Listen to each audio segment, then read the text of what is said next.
All good.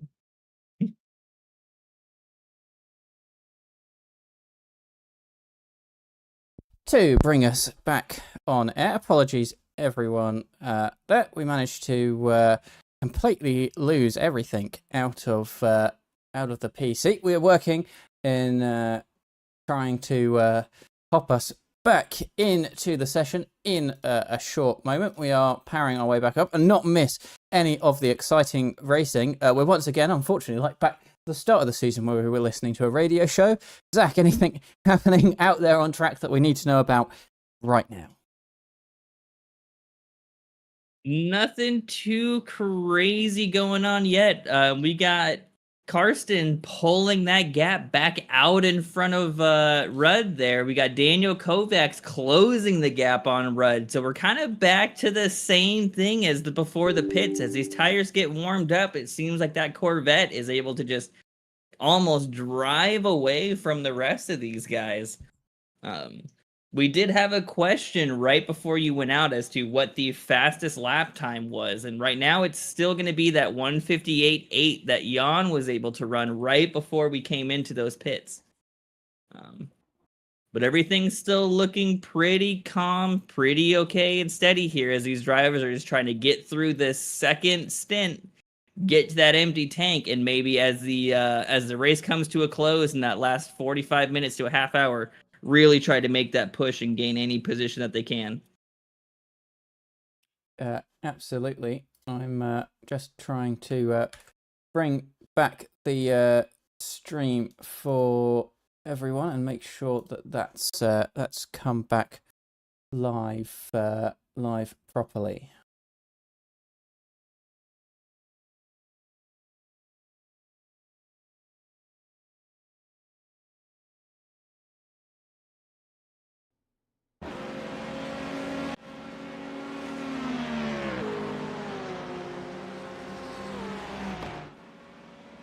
And let me just bring that back on then, and hopefully everyone is able to come back and rejoin us on the stream. We have managed to get our ways back into the session, and I don't know if you can still see the YouTube, Zach, but we should be live. But I think it looks like we are back live on the YouTube. Very good indeed. Apologies for that, everyone. We are now back in the session, safe and sound, and we are watching with Rudd Score here in 4th place, still chasing down Karsten Walter for that 3rd place overall as it stands. We'll wait for all of our live timings, and there they are. They've all populated themselves back in. Unfortunately, it looks like both Timo Gartner and Simon Hartley out of this race. And, well, for Timo Gartner, it's a spin. And I think for Simon Hartley, it might have been a technical issue, a little bit similar to ours. Yep, you're 100% right. It looks like the Timo, after that last little spin there, just wasn't ready to finish the rest of that race and decided he's going to go ahead, he's going to pull it into the pits, and he's going to call it a day and put that car back in the garage. Indeed. Well, hopefully we'll see him rolling out in 2 weeks' time at Road America, and indeed we will hope to see him back for the final 3 rounds of the championship, as we are now coming up to that final hour mark, an hour and 5 minutes remaining on the clock. It's Karsten Walter who's in P3 right now. He's managed to drop Rudd a little bit here, but it is a 18.5 second gap up to the leaders, who are staying reasonably close together. Jan Hilden is kind of bouncing 2 seconds behind Harrison Brinker at this stage. Yeah, at this stage, it looks like this is the race of hundreds and thousands between these two guys, as they're switching who's faster lap after lap, but only by the smallest of margins. Do you think that there's a possible strategy in that? We normally see it when we're watching, similar races of a similar length, 2 hours or so. I'm mainly thinking of a Formula One, where the leader gets to set the pace of the race, and it's kind of a bit strategic from Jan to just stick at whatever pace Harrison is setting, save a bit of fuel and tyres potentially for a charge at the end? Or do you think they're going completely flat out? No, I think you're absolutely right. Knowing Harrison, having driven with him before, I know he's going to be trying to stretch that out to another 20-lap stint, maybe try to get as much fuel out of that car, get that final tire change, and then from there, kind of let loose and see what that car is really capable of.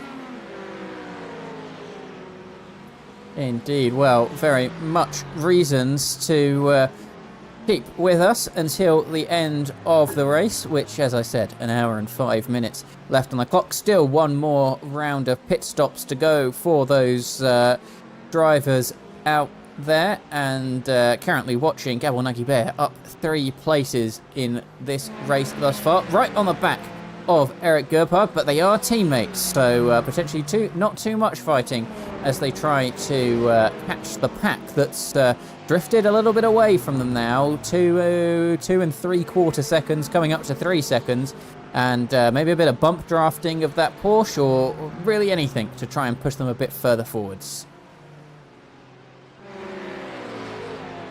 Yeah, I mean, I think at this point, especially for the Porsche drivers, it's all about sticking with somebody, trying to keep that top end as high as you can, especially on these longer straights where we know they're going to be suffering just a little bit. Indeed, and well, it is the Aston Martin here who's trying to catch up on the back of that Porsche and maybe give him even mentally a little bit of a push along to try and get a bit further up. And you can see they're not massively far away is the pack who's fighting in front of them. They just need an extra couple of tenths a lap, or maybe a bit of a fight out in front of them, and they'll be right on the back of them.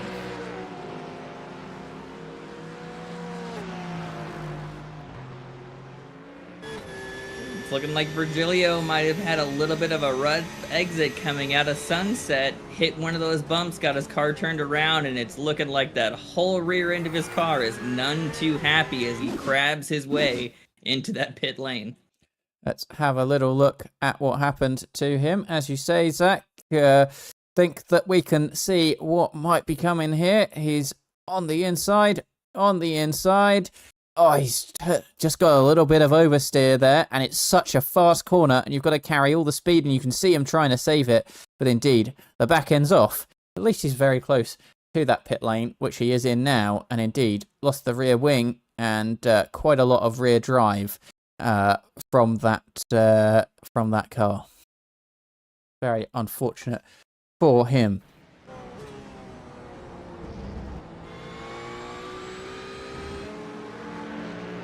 Good news for him is it looked like a pretty quick pit stop, so maybe he saved that fast repair and was able to get all that damage done, because there's no way he is coming out after 22 seconds with the damage that I saw in that car. Indeed, that one free fast repair, well, one fast repair in general, you don't have to pay for the other ones. Indeed, paying fruitful for him. Very, well, you could call it lucky. I would, maybe not lucky, but fortunate for him that he was so close to the pits, didn't have to tow, and could just use that fast repair to get out there on track. That's a little bit further back in the pack here. We're on board with Michael Rhodes, both in the McLaren, with the guy he's currently chasing down is going to be JT Sawyer in the purple Darkwing racing car in front of you, the number 22, and 2 well-accustomed drivers. A little wiggle of hello potentially from JT there, or potentially a do not pass. We saw Mike unfortunately getting caught up in that incident a little bit earlier in the race. He's trying to go around the outside of JT. I think unfortunately for Mike, JT has seen that move quite a few times in this race and manages to stay on the inside and keep the position and actually gain good 0.3 of a second on the McLaren driver of Rhodes in behind him. And I think Mike is going to have to build up a little bit more of a run next time around in order to pass JT, because he's back to 0.7 behind.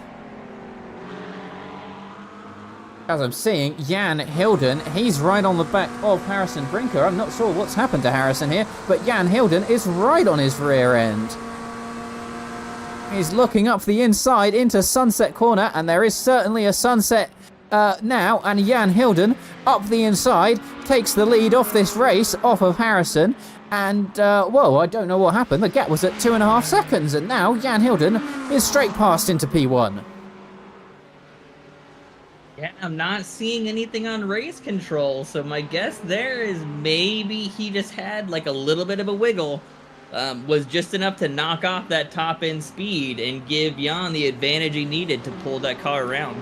Well, it's going to be Harrison who's back up into P1 very temporarily. He gives a little tap to Jan Hilden there, who's now off the outside and onto the gravel, but he is going to drop a bit of time. He might have a slowdown penalty for going so wide, but he is still half a second behind Harrison here, and yeah, maybe a little wiggle for him is what has caused him to end up, well, right with Jan Hilden on his back after that 2.5 second or so lead towards the other side of this race. Is Jan going to be able to stick with him and maybe give him a bit of a challenge? Doesn't look like Harrison's got any damage to his car, but he might have some damage to his confidence in the car for the rest of this race.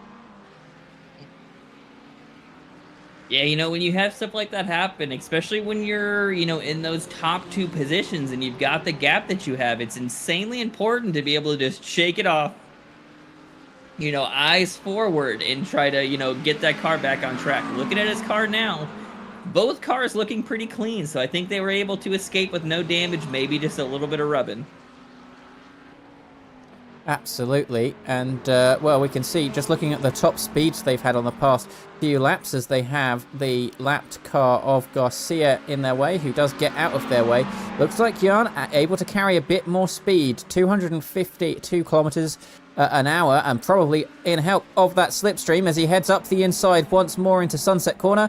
Harrison takes the wide line, side by side here. Harrison trying to close him off and just restrict the amount that he's able to get on that throttle. Jan Hilden in second place right now, but he's going to have the faster outside line coming up to turn one. He should be able to sweep around the inside and carry a bit more speed, but it's Harrison who jumps back in front. Nowhere for Jan to go right now, but he's going to look up the inside. They're rubbing a little bit, but that's racing. Up the inside tries Jan Hilden here. Is he going to force Harrison off the road like Harrison did to him a little bit earlier on? They're side by side. A little bump from Jan Hilden there, but this is absolutely great racing as they head down towards the hairpin here. They're still side by side and absolutely giving nothing to each other here. They're trying to restrict each other in where they can go on the track. Up the inside goes Harrison. Surely he's going to keep first place here. A little bit of a slide on the outside for Jan there, and he has to settle for second place for at least another couple of corners. You know, that's what we like to see when we see that close racing. Maybe a little bit of rubbing, but both drivers taking everything and giving nothing. Absolutely nothing spared between them there. This is for the lead of this race, and they've spent the past hour and 5 minutes kind of, I wouldn't say pootling along, because they're going a lot faster than I certainly can. But maybe not pushing super hard, but now has been the moment where they've got close together and they're trying to take it for first place here. And it is Jan Hilden who sticks in second place for now, but it doesn't look like he's going to want it to stay that way. Absolutely. You know, we're closing in on 55 minutes left of this race. Maybe that was the pickup that Jan needed to say, hey, it's time to put this car into gear. Let's see what she's got, and let's try to get in front and build a gap as we get into the last parts of these stints. Looking like everyone's on lap 11 coming into lap 12 now, so looking probably just about 7 laps left of fuel on these cars. So they'll be coming in for that last pit stop to, you know, pick up clean tires, pick up a full tank, and, you know, set that car off for the rest of the race.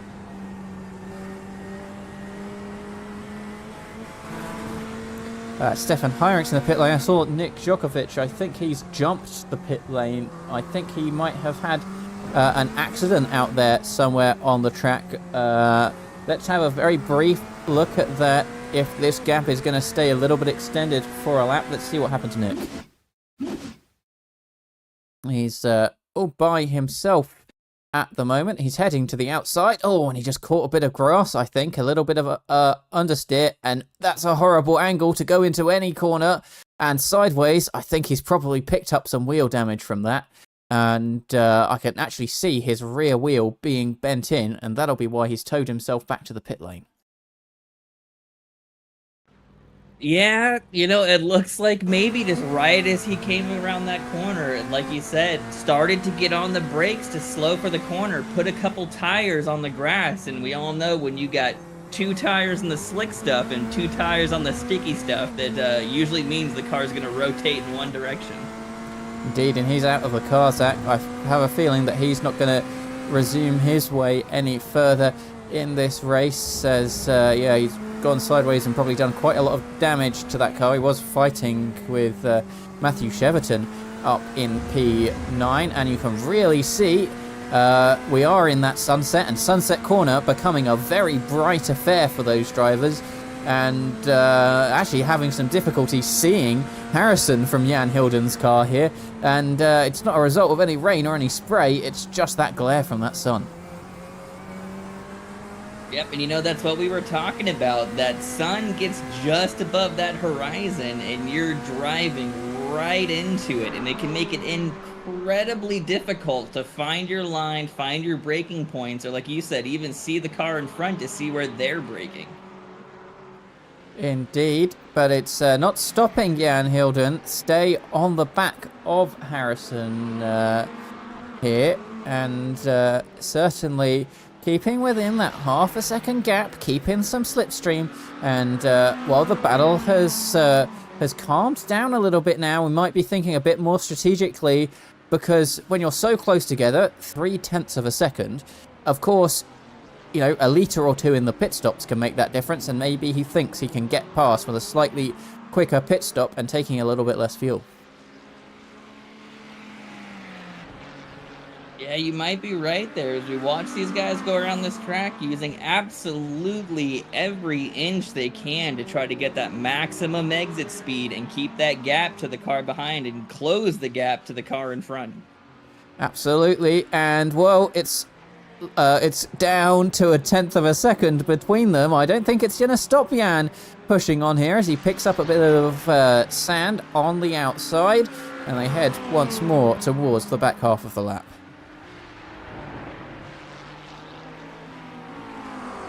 It's definitely looking like between Karsten, Walter, and Jan, these Corvettes are definitely showing a strong presence on the track today. Absolutely, and yeah, they have not been going too badly at all. Have the Corvettes out there. Looks like they're especially good in the twisty corners, and they don't lose so much time on the straights. That yeah, they can just kind of stick with each other as on to lap 35 we come now, maybe waiting another 10 minutes or so before we're going to start seeing those final set of pit stops and people trying to get to the end of the race.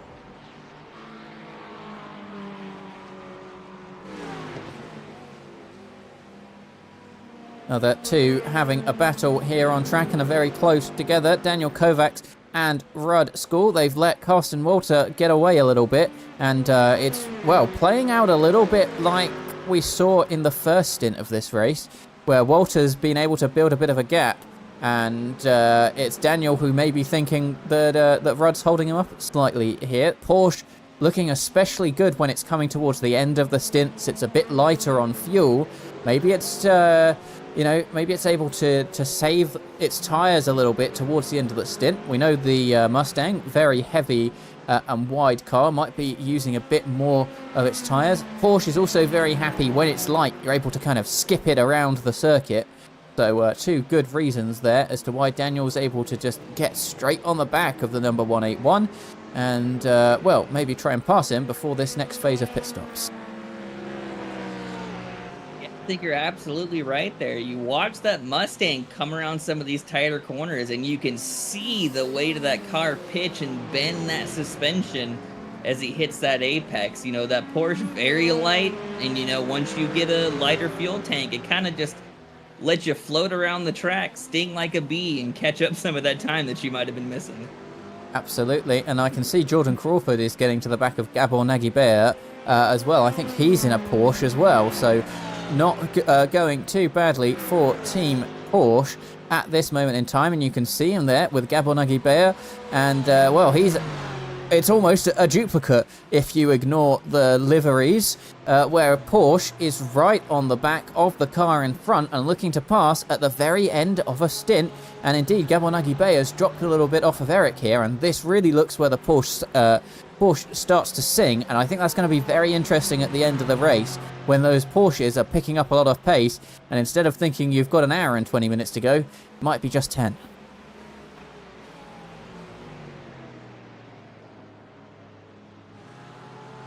I think you're absolutely right. These Porsches looking like they're absolutely coming alive, as it looks like Gabber is going to be coming into the pits. Indeed, that, to me, Zach, seems slightly early to be able to make it towards the end of the race. We saw about 40 minutes in our first race. They did have the formation lap to do, but even if you're generous and give them an extra lap of fuel for that, seems a little bit early towards the end of this race. And well, the driver of the 017 might have to take a bit of a smash at the end, which will certainly harm the end of his race. Yeah, definitely an interesting choice. He's coming in on lap 16. On average, he should have had about 3 more laps to go. So I'm not sure if maybe he underfueled himself, thinking he'd be able to, you know, cut some positions in, come in, and maybe get a full tank. But with 47 minutes left, he's going to be cutting that incredibly close. If not, going to need a splash, which is really going to hurt him in these final minutes. Indeed, and just thinking out loud that, yeah, those 3 laps were kind of the count he needed to reach to get to that 20-minute mark. So I wonder if he potentially underfueled to try and gain a few positions, and well, it'd be interesting to see whether it works. I have a feeling it won't, but well, it's not over until they're all past the finish line. Very true. We'll have to keep eyes on him and see how this works out for him as we close into those final minutes. Indeed. Well, it looks like Rudd and Daniel have been able to catch up ever so slightly here, with a lap car getting in the way of Carsten Walter, but looks like that they are also going to have to navigate the lapped car of, is that Garcia currently heading around the track, who I think might have a black flag, and will have to come in. And you are right. It looks like he might have been the first victim of our incident limit here at Sebring. Indeed, and well, the 2 cars there very close together. Will be hoping that he manages to get himself out of the way. He is not required to get himself out of the way. He just can't defend against these cars. He's perfectly allowed to stick on the racing line or continue in a predictable manner, which he is. But I think those 2 cars will be hoping he slows down a bit and lets them both through, so that they can get on the back of Carsten Walter here. It looks like Rudd has managed to make his way through, and Daniel flashing his lights to say, I'm also trying to make my way through here. And, well, reasonably nicely there. I think they might have both, there we are, just made their ways through. And I think the gaps have resumed to, well, what they were before that lap car changed a few of them around. Absolutely, and looking at the time, it looks like he did cross the start-finish for 1 lap, so he's going to have 2 laps left. Oh, and it looks like he pulls off the track and tows himself back into the pit, so I'm wondering if maybe he's going to get out of the car and call it a day. Indeed, that seems to be the case as well, to be our 4th retirement of this Sebring race. And indeed, unfortunate for him picking up that black flag. Had a few incidents as well in this race. As we've seen in the background, Jordan Crawford has managed to make his way past Eric Gerhard here. And, well, this is Porsche on Porsche. And indeed, they don't have Gabor Nagy-Beyer in there either. But yeah, it really seems to be the way that the Porsche is just managing to light itself up at the end of this stint here. And yeah, absolutely going well for them as Crawford sets a 2-minute 8:41. Let's look at the battle for our lead. That looks like it's heating up once more as Jan Hilden 2.5 tenths off of the pace. Off of Harrison Brinker here as they're coming round the middle of this lap. And well, maybe it's the Corvette as well who's able to bring a little bit more into the end of this stint. Maybe Harrison doing a bit of fuel saving here, and we know that Corvette is very good on its fuel, and maybe Harrison needs an extra litre or two to make it to that 1 hour and 20-minute mark for the final 40 minutes of this race. We'll see how that transpires. We've only seen Gabor Nagy in for their second pit stop so far, so they need to stretch it another couple of laps to make it all the way to the end of the stint. Absolutely. So I wonder for Jan if he's just going to try to get as close as he can, save some of that fuel, and then maybe make that time up in the pits, pass him on the out lap, and then try and maintain that lead for the rest of that 40 minutes. But as we close in, drivers are on their 18th lap now, looking like they're going to have 2 laps left. So based on my timing and calculations, they will be at just about 39 minutes left or so when they come in for that final pit stop, which should put them just on the other side of being able to finish this race. Well, you say that, but I think it's going to matter a little bit when exactly the leaders take that white flag, because it could be on a knife's edge of whether they'll make it to the end or not, because of course they might catch it with 2 minutes to go on the clock. Or they might have to do an extra lap if they catch it just a couple of seconds earlier. So I think it is going to be really close for some of these drivers about whether they can make it to the end of the race or whether they're going to have that little splash at the end for just a lap or two of fuel.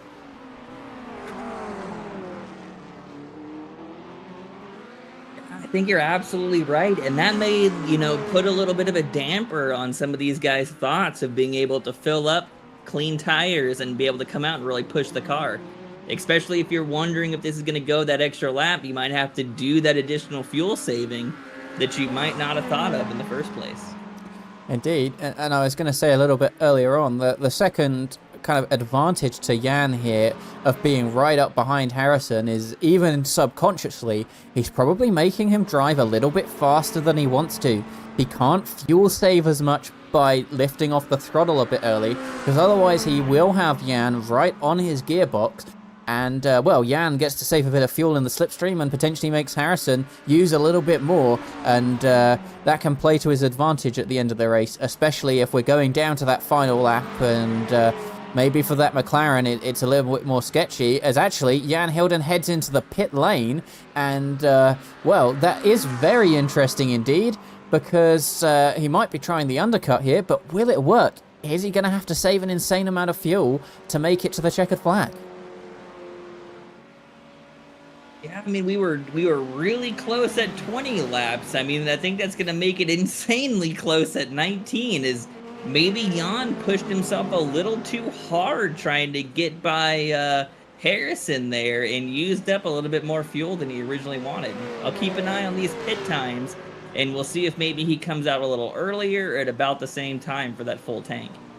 Indeed. It's going to be interesting because, yeah, that Corvette can be really good on fuel if you know how to drive it. I've seen it in a few series, throughout the past year or so, where it can go on its fuel.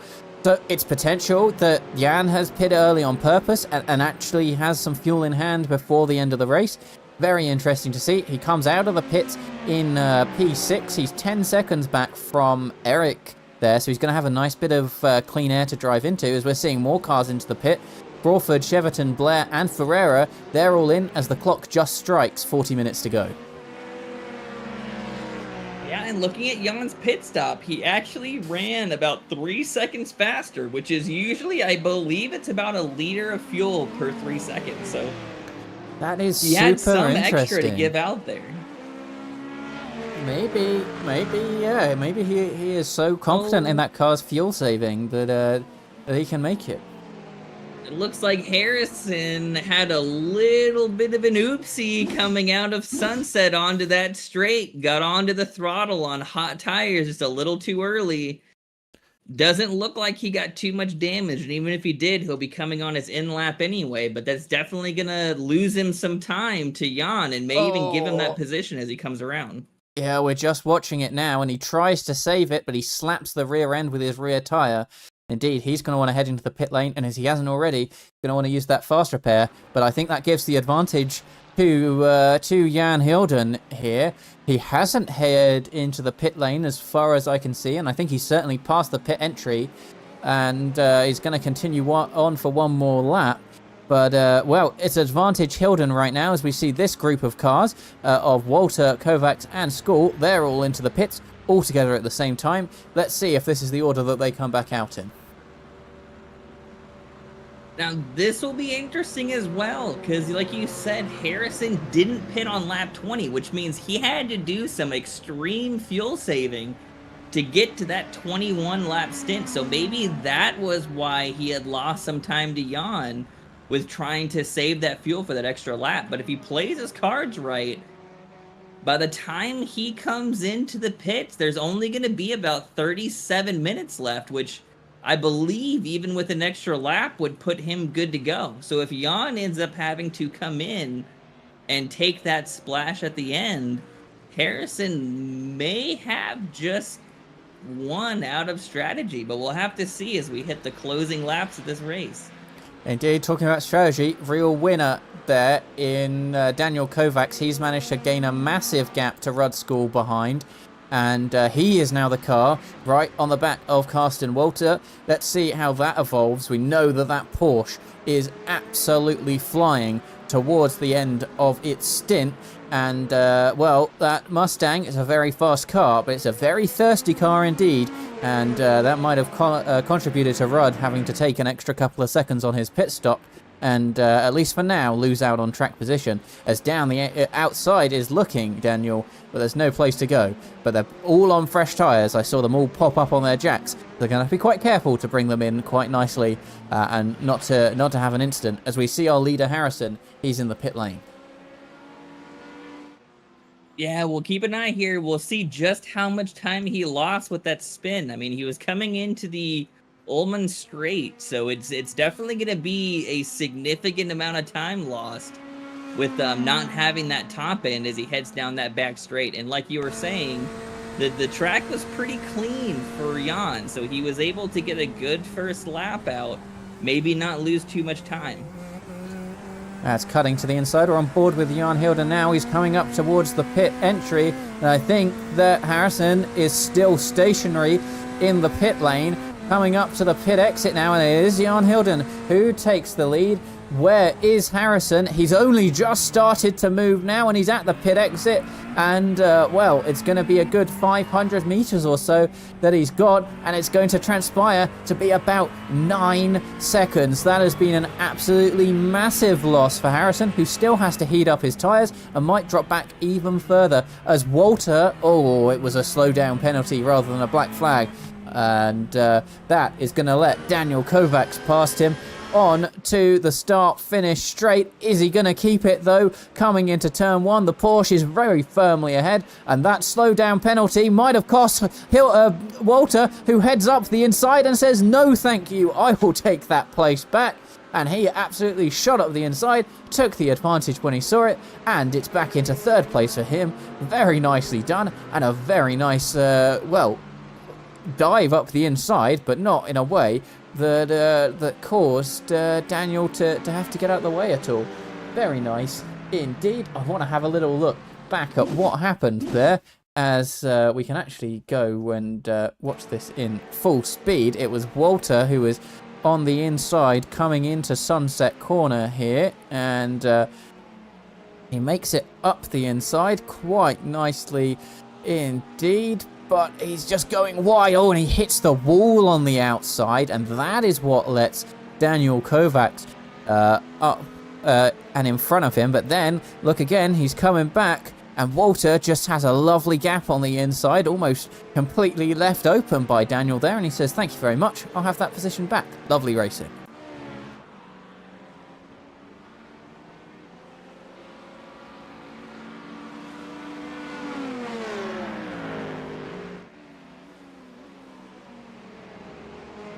Absolutely, and looking at Harrison coming around that final corner to complete his first outlap, it's looking like he lost himself about 10.5 seconds with that spin, which makes sense because you're not just losing the spin time, you don't get an exit speed, and you end up spending that entire straight where you would normally be at almost max speed.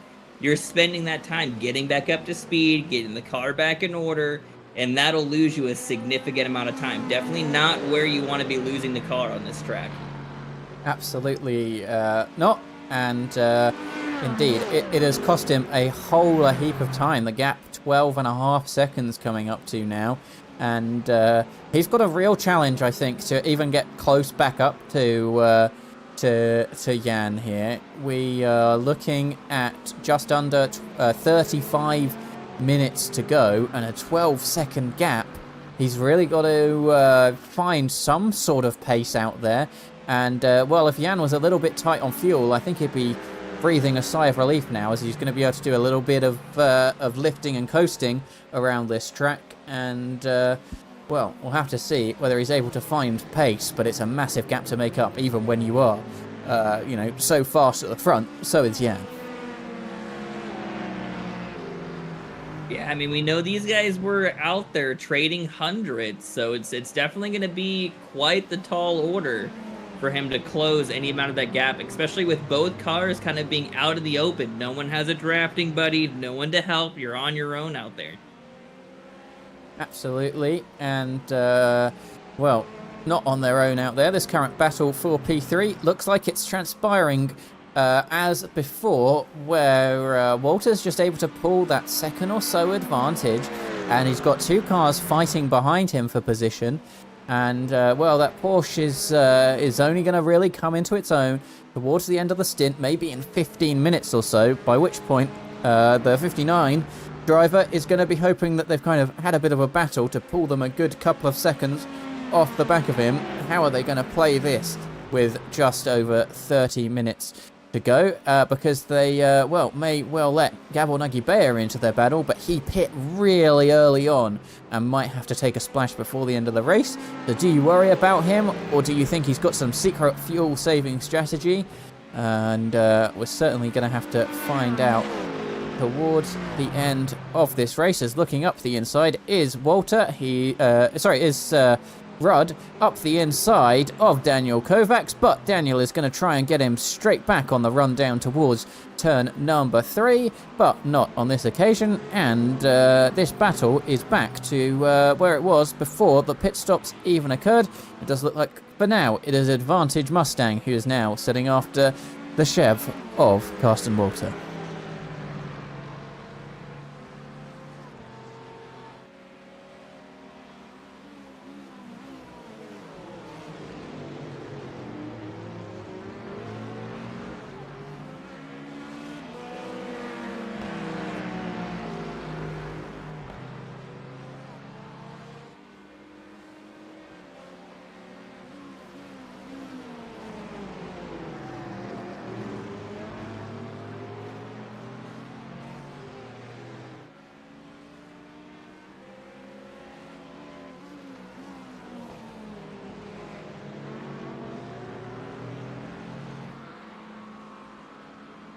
Not really letting Rudd go is Daniel, but as we were saying just about a lap ago, they don't want to fight too hard because they've got a car in front of them that they want to catch and a car behind them they're going to catch, as we are now heading very much into twilight here, where the sun has dipped below the horizon.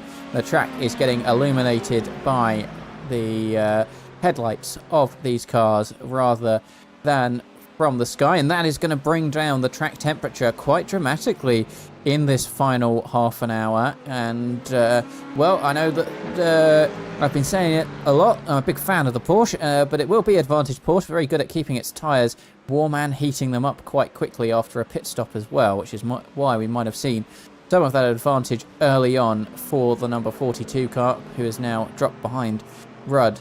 But we're going to follow this this little train as they're nicely close together on track. I think towards the end of this race, as I'm just watching the timing screens, looks like the gap is staying vaguely similar between Jan and Harrison. And that time ticks down with 29 minutes to go left in this race. And indeed, I think that barring any dramas, it might be Jan Hilden who takes the victory this time around. And I'm just trying to think back, was it all the way back? I can't remember who won. Might have been the opening round at Spa. Did Jan Hilden win there? I can't remember. I believe you are correct. Just got to have a little look back through the race results. Indeed, Jan won at Spa during that rain-affected round, and I think that might have been, I'm just checking to be sure, I think that might have been his only other victory this season, including sprint races. Indeed it is, at least from my records that I'm looking at. So that would certainly help push him forwards in that championship fight in Pro Class. He currently sits all the way down in 6th place with 1,093 points, 700 points of Eric, but Eric currently sits in P7 today. So he's not scoring a massive amount of points. And also, we're yet to take into consideration the drop rounds, so it'll be interesting to see how this victory plays out across the last 3 rounds of the championship, and when we start bringing in drop rounds to the scoring calculation, how exactly that is going to advantage Jan against Harrison, who have kind of been the 2 leading cars for at least the last good couple of rounds in this race, or in this championship, should I say.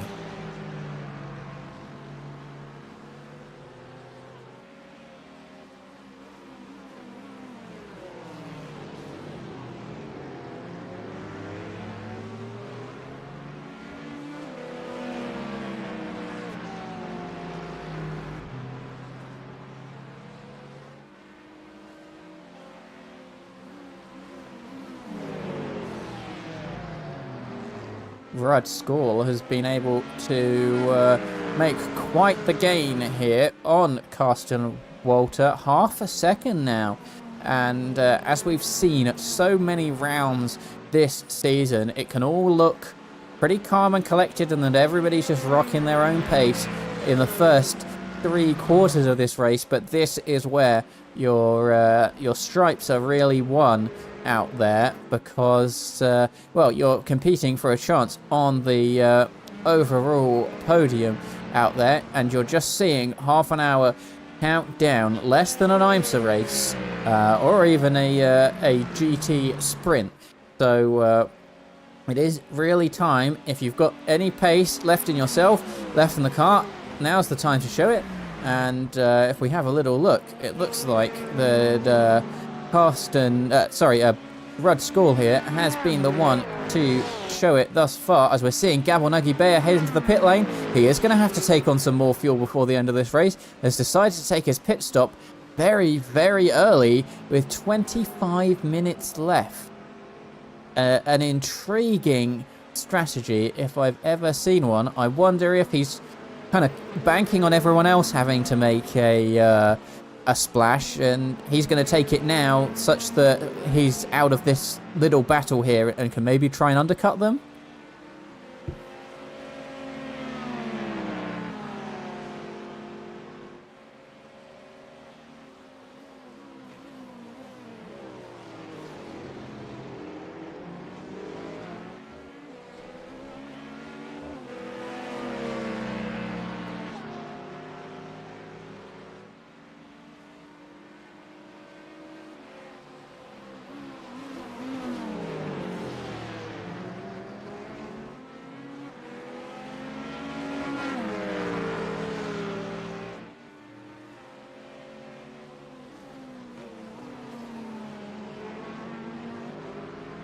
Keeping that gap at about half a second then is Rudd Skall, and letting Daniel Kovacs come in a little bit now. That Porsche is getting to a bit nicer place in its stint. We got 25 coming up to 24 minutes to go. We're looking at about 12 or 13 laps remaining, depending on exactly when the leaders catch that white flag. It is Jan Hilden who leads out front by 13 seconds after a spin coming onto this very straight for Harrison Brinker, and it's 25 seconds further forward for these guys in order to catch up with Harrison. So it looks like our 1 and 2 are going to be nicely secured for now. But in what order are 3rd, 4th and 5th going to finish in this race, let alone 6th and 7th? They're getting very close together, as is 10th and 11th with Kip Blair and Sean Ferreira out there.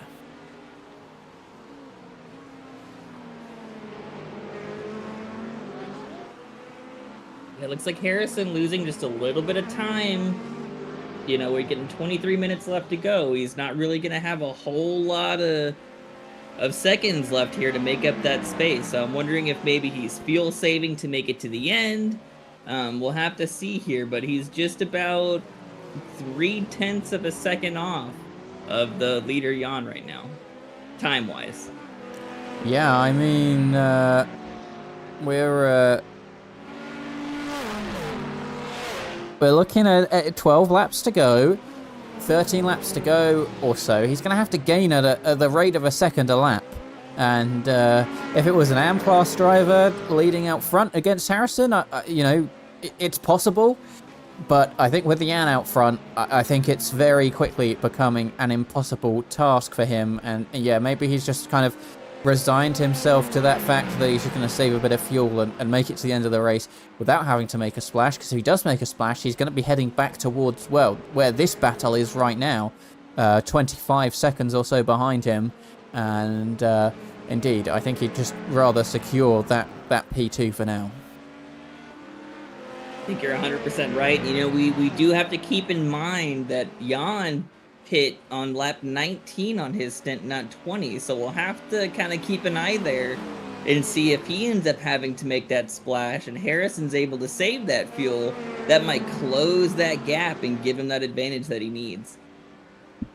Indeed. It's going to be an intriguing watch to the end, and we might not even know if Jan can make it to the end until we see that white flag come out. And if he's not in the pit lane, well, we can assume that he's done his fuel calculation to, well, potentially take his second victory this season. Kip Blair has made his way past Sean Ferreira a little bit further back. I think that they might have been battling together for position. Let's go and have a little look, and indeed they are on board with Sean right now, who is behind the Porsche of Kip Blair, and they're fighting over 10th place overall. They don't really have any other cars around them to worry about, and it looks like they're trading back and forth, and Kip Blair going very wide on the entrance to Sunset there. Is he going to take a bit more pace? No, he's heading into the pit lane, and well, that's another victim of cars who have to come into the pit lane, who are going to have that splash at the end. Very interesting indeed, unless he got a black flag, but I can't see one.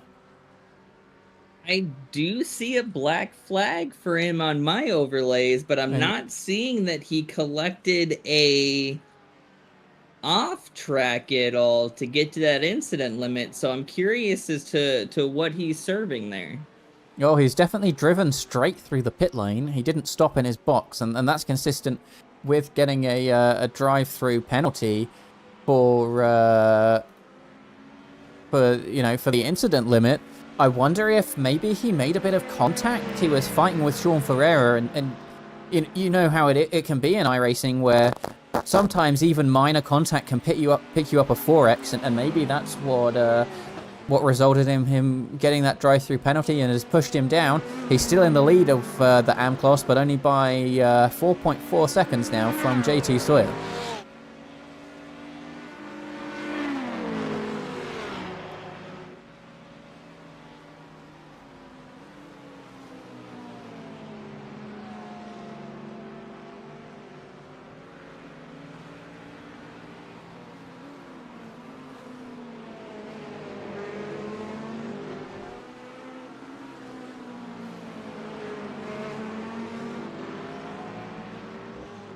looking back up front, it's looking like Harrison, he's still able to maintain that same gap, not able to close it, he's not losing it. So I'm wondering at this point if he's just keeping his fuel strat on point and hoping that Jan's got to stop for that splash here towards the end of that race. Indeed. I think I think that Corvette is just a bit too good on fuel, but as we know, he stopped a little bit early. So, yeah, I think maybe that's what he's counting on. He's had a good number of victories so far this season, has Harrison. He's hoping to add one more to his tally. It's going to be the fuel strategy that is going to decide whether he takes another victory or whether Jan Hilden takes his second overall victory of the season. And indeed, we'll keep our eyes to see. Yeah, that gap staying relatively stable right now, and have to see whether maybe Jan slows down a bit for some fuel saving or has to take that splash and dash at the very end of this race.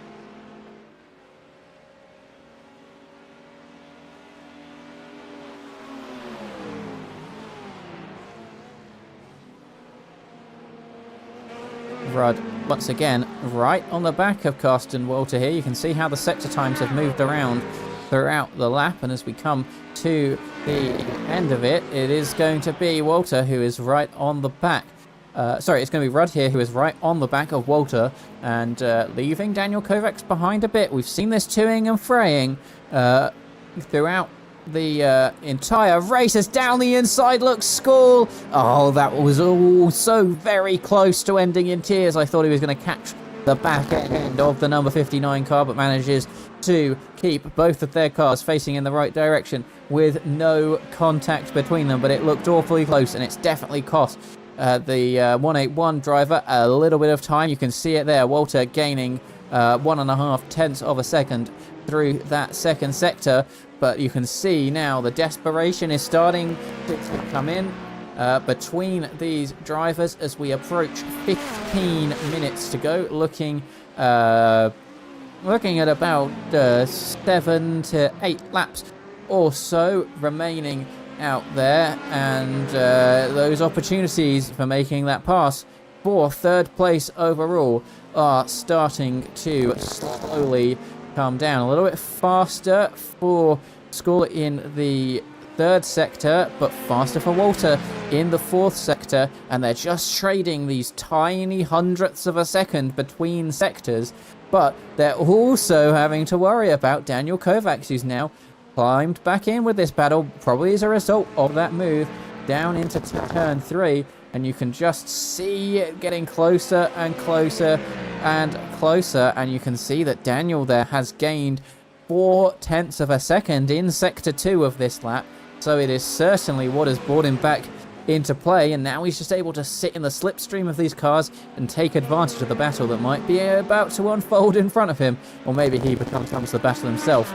They're all sticking to the same line through Sunset and the final corner.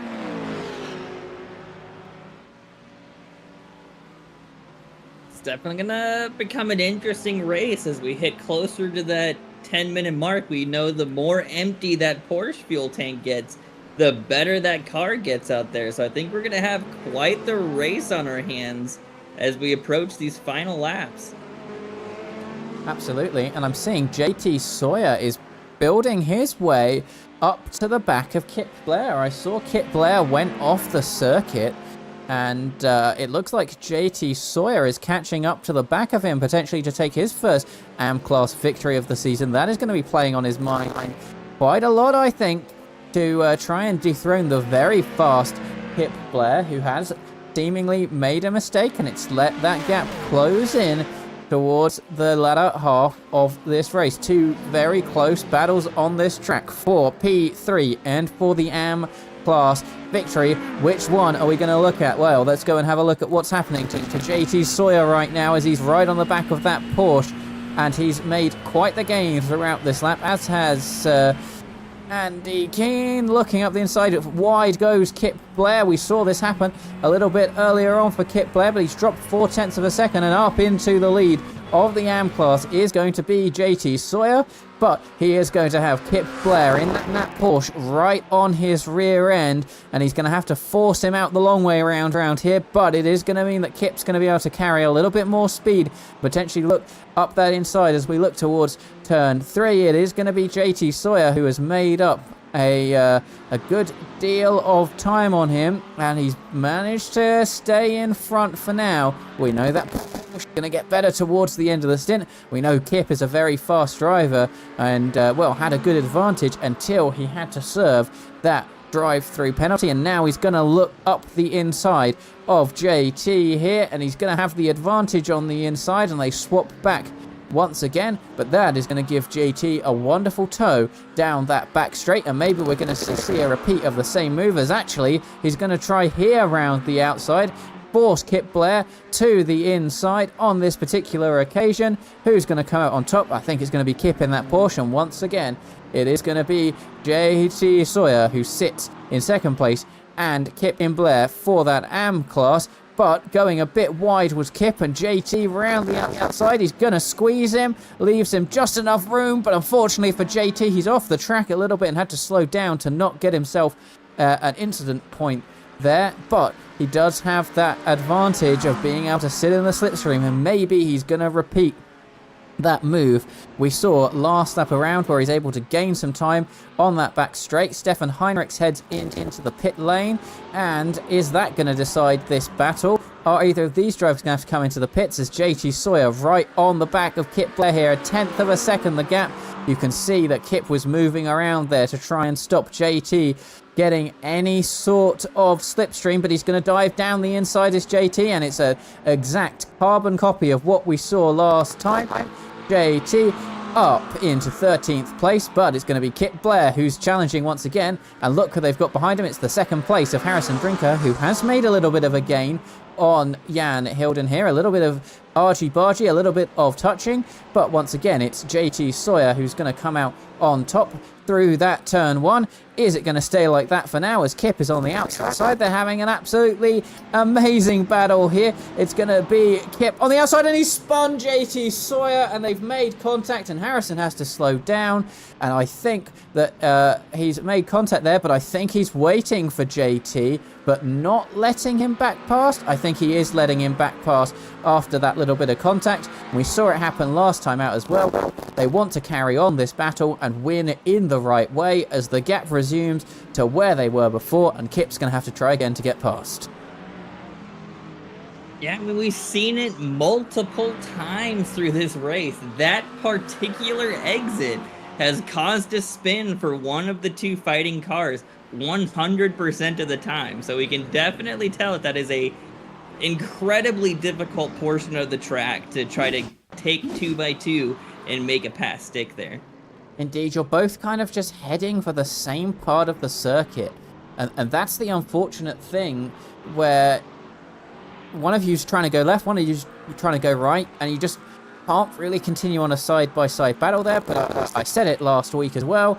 But Kip letting JT back there, very sportsmanlike indeed, and good job on both of these drivers for wanting to continue that battle as we're heading into the final 10 minutes of this race. Absolutely, some world-class driving there, and some great respect from these two guys on the track to make sure that they're gotten the most fair and the most exciting race that they can out of this. Absolutely, it is JT who leads for now, but I think these two are going to be practically glued together come the end of this race. And oh, Kip Blair very wide. I don't think he touched the wall, but he looked like he was absolutely gunning for it there. He went a lot wider than JT, and might need a new race suit. It looked very close indeed on the exit there, but he's gained a lot of speed. But he's sticking behind JT just for now, and the gap stays at about half a second. And you know, that can happen sometimes, especially when you've got full draft of the car in front. You tend to carry a little bit more speed into sunset, and sometimes that can throw you off a little bit. Your braking point and your acceleration can be just a hair different than you're used to. It can cause you to shoot that gap and get really close to that wall. Absolutely, and of course it's getting very dark now. The track lighting is has come on, and we're certainly looking at a change in where you look at your braking points as the Carsten Walter defending hard against Rudd there, giving him the space up the inside, but he didn't want to take it, and this is yet again another close battle towards the end of this race for these two, and well, I wouldn't discount that Porsche in the background as it comes into its own towards the end of this battle. I think unfortunately JT Sawyer might have made a mistake because Kit Blair's managed to make his way past. Let's have a little look, and yeah, JT just too wide there onto the gravel, and through goes Kit, and no contact on this occasion. And one cool thing that we get to be treated to here as this track gets darker is we can actually see how hard these drivers are pushing on these brakes, and you can see them almost glowing red as they hit around some of these corners and fade off as that air begins to cool those down. It's a really cool sight that we get to be a part of here on this track. Absolutely, and very interesting to see. You can just see them glow red at particular points on this track if the camera catches them at the right angle, which it doesn't on that occasion. We've got Stefan Heinrichs. He is into the pit lane for a splash and dash at the end of this race, and now's your time to keep your eyes on the timing tower to see whether anybody else needs to come into the pits. If you're JT Sawyer, you're sure hoping that Kit Blair's got to come in. If you're Carsten Walter, you're going to hope that Rudd and Daniel have to come in for just a little bit of fuel towards the end of this race. And well, I think that most people should be fine, at least that's our impression, but we might be wrong, and of course there's always that worry of when is the white flag going to come out when we're so close to the fuel limits on these cars at a 70% fuel tank. Absolutely, and it's looking like Harrison finding another gear in his car as he takes back the fastest lap at a 1:58.856, so just 0.02 of a second to get that fastest lap back. But we're going to have to see. I still don't think it's enough to get him back into that first place unless Jan ends up having to stop for that extra little bit of fuel. Indeed, and no points for fastest lap in the series, but there is a little bit of pride to have with it, and yeah, I think that saying you got the fastest lap of the race, you can kind of prove that you were the fastest guy out there, and yeah, we can see the comparison of the lap times. It is a razor-thin margin between them, as we saw in qualifying, and two very fast drivers at the front of the field. Both of them deserve it of a win today, and we wait to see who does come out the victor for now. And well, we expect it to be Jan Hilden if he doesn't have to come in for any sort of pit stops towards the end of this race as we head down with 6 minutes to go now, and it's looking like to me 6 minutes to go, and Jan Hilden being about 30 seconds in front of these guys, we might be looking at 3 laps remaining over 4.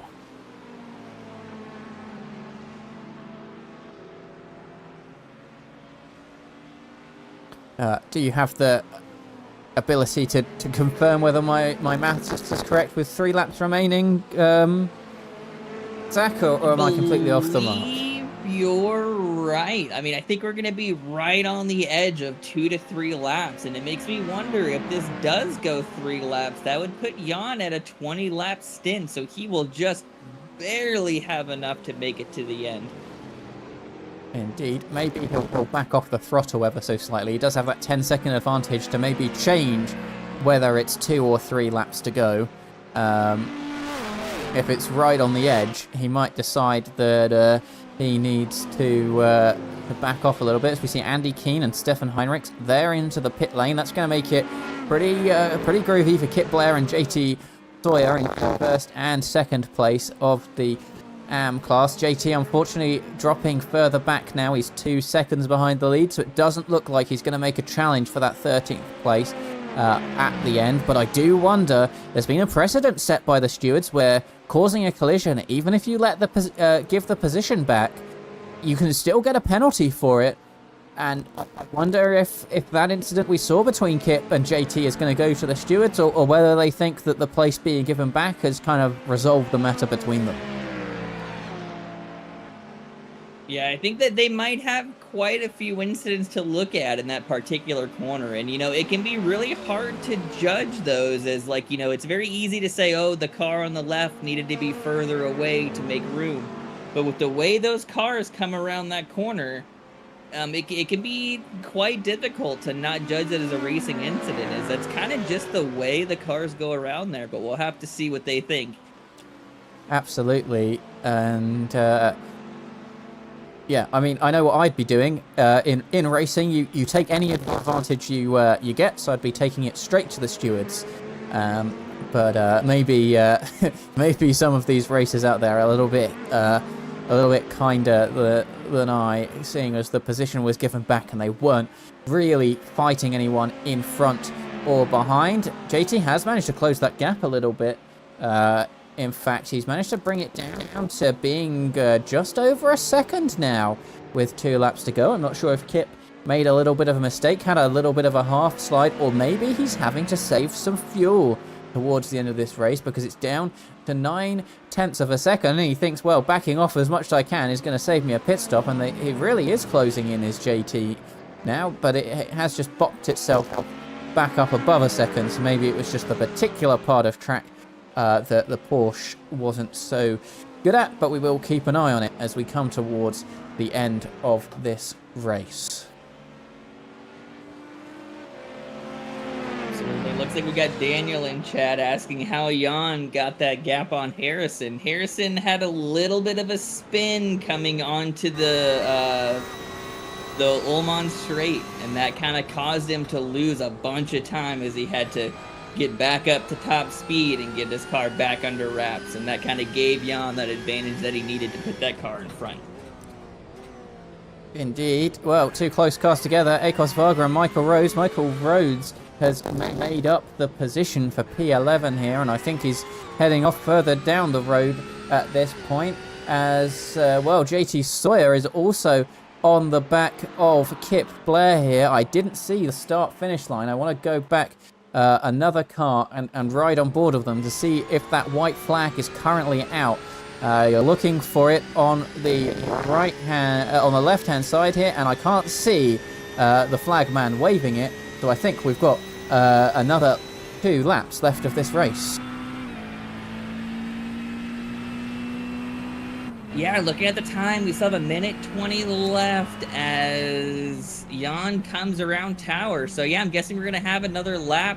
Another lap at least, maybe 2 to go. And then that makes me wonder, with Jan coming on to his 20th lap, if he's actually gonna have enough fuel to finish this. So we'll have to keep an eye and see how he handles this and see what happens. Indeed, I'm seeing the gap come down for JT Sawyer here by quite a way. I think he might have gone for a little dive on Kip Blair here towards the end of this race. I saw it get down. I think Kip might have some sort of problem. He's shaking around the rear of that car. I can't see him having an incident, but he looks like he's really struggling on traction out of some of those corners. Yeah, it does. Maybe he put a little bit too much heat into those tires, and he's having a rough time keeping 4 of them on the ground. Yeah, he is struggling everywhere in those traction zones. Not exactly sure why, but it has put JT Sawyer right on the back for the AM-class victory.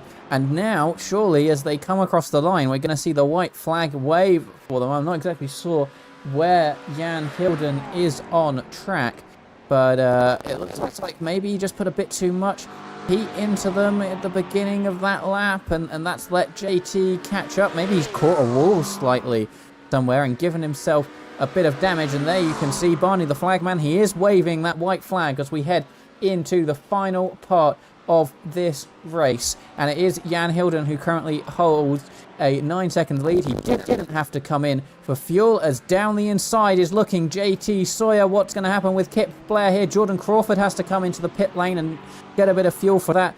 extra lap. But it is JT Sawyer who goes up the inside of Kip Blair, and this is going to be an almighty battle for the AM class victory at the end of this race. Surely Kip is going to keep himself all the way to the inside here to try and defend, but no, JT looking down the inside. He pushes the braking as late as he can, and it's JT Sawyer. You see the brakes glowing, but they're side by side. It's more contact between JT and Kip, but I think that Kip has just come out on top, but JT is going to have the inside for this corner here. No, he's too far behind, and he's think that his opportunities are fading away, and I think he's really going to have to try something down that back straight and down into Sunset to try and take the AM class victory during this race. But they're all so close together as down the inside goes JT Sawyer and Kip Blair out onto the mud. But now he has given the advantage to Kip for that slipstream on that final straight. And Kip goes back past JT Sawyer. Does JT want that advantage? Checkered flag is out now, or did JT get a slowdown? It's going to be Jan Hilden who takes the overall victory today. Sean Ferreira, Michael Rhodes and Akos Varga. I'm trying to click back on the button to see what's happening with JT Sawyer and Kip Blair at the end of this race. It looks like JT might just be too far back to take that AM class victory. He's 0.6 of a second behind. Is he going to be able to try anything into Sunset Corner? No, it's heartbreak for JT Sawyer at the end of this race, but elation for Kip Blair, who takes the AM class victory. Let's go and have a little look at Rod School and further back past and Walter. Let's stay as they are. Walter, School and Kovacs finished that race in 3rd, 4th and 5th as they'd been battling for so long come the end of this race. And all those drivers taking off at turn 1. It's Eric Gerbhardt who takes P6. Then it's going to be Jordan Crawford, who's only just in front of Matthew Cheverton. And, well, Jordan Crawford is absolutely crawling to the line. Has he run out of fuel? I can hear it tapping along. I think he might be out of fuel and he can't make it any further. I'm not hearing him hit the accelerator. I think he came into the pit lane at some point, but did he just not add enough fuel as Gabon Aguibea makes his way past him? And he is going to be last to finish on the track. And there's the engine gone. He's got no more fuel. He's got no more oil pressure. And he's just going to horribly just have to drift towards the line here. And I think he's going to roll far enough. But I'm pretty sure he came into the pits but didn't put in maybe a litre too short for that as he's trying to flick his gears. And we see the flagman. Through goes Stefan Heinrichs to finish the race, and Jordan Crawford, last man across the line in P9.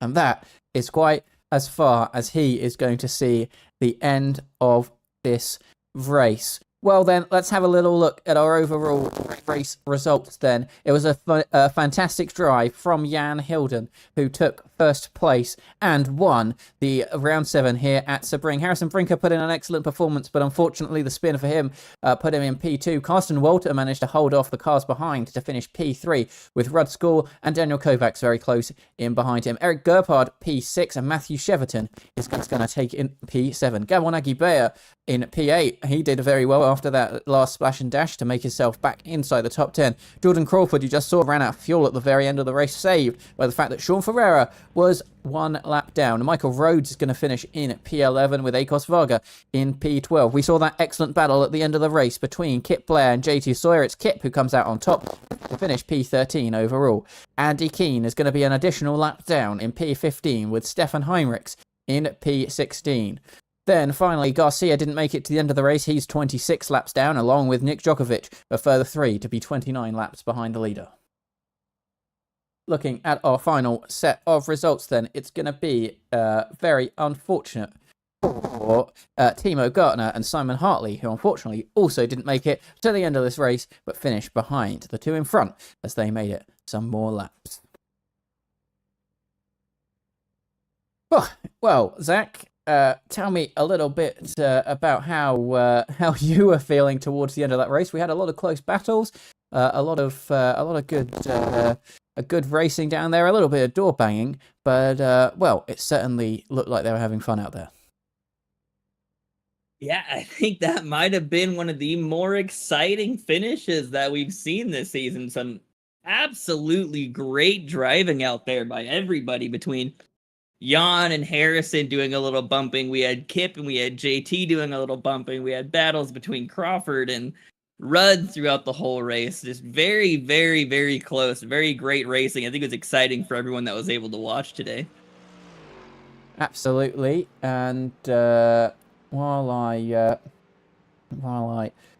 bring up our drivers here, I was hoping to be able to show you a replay of Carsten Walter driving around the track, but I don't think that the replays are having any of it right now. Let's just cheat and try load that up, but no, unfortunately, it doesn't look like it wants to work right now. But let's talk to Carsten Walter at the end of this race, who was maybe sweating a little bit at the end as those battles got very close. Did you have enough people for company today? Yeah, it was crazy, that race. Like, I'm completely exhausted right now. And like, well, Ruud did such a good job keeping me under pressure, like the whole race basically. Yeah.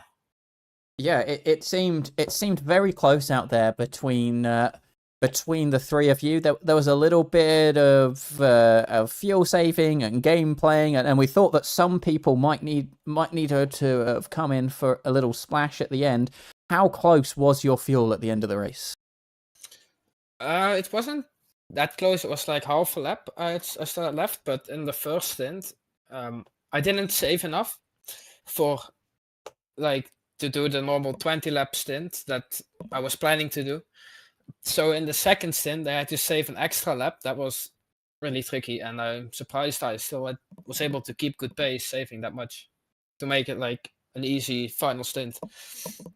Yeah, and well, it was very, very good to see. Lots of nice clean racing. There was a few kind of, I guess, kind of mouse games where some cars were faster in some parts of their stint, and some were getting faster. Especially noticed the Porsche towards the end of their stint managed to get very, very quick. How did your car feel out there? Did it feel consistent, or were there kind of bits where you felt you were going quicker than the rest of the grid? I think like almost the whole stint, the car felt great, like really stable. And then at the end of the stint, I think the Corvette's tires just fall off because, like, in the end, the two guys behind me were just so much quicker than me, and it was really hard to get the car to turn in. Like, there was a lot of understeer at the end of the stint. All right. Well, congratulations to you, and thank you for joining us once again. And yeah, good luck with the final few races of the season. Thank you. All right. Well, thank you very much for Carsten for joining us there at the end of the race. I found out the button that was stopping us spectating his car. We can see it now, leading Rudd there at the end of the race. But very well done to him.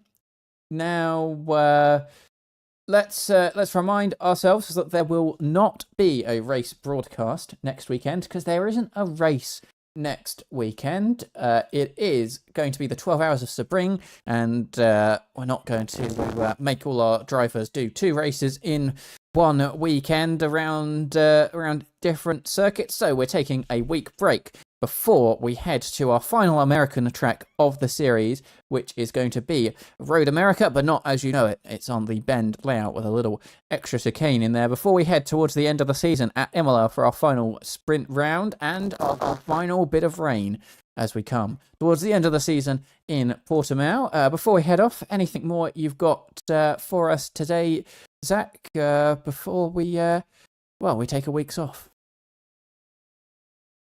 I think that was an absolutely great way to head into the break. I hope everyone has a great week off. Good luck to anyone competing in the Sebring at 12 hours, and I can't wait to see you guys back. All right. Well, catch us in 2 weeks' time, same place. Thank you very much. Goodbye.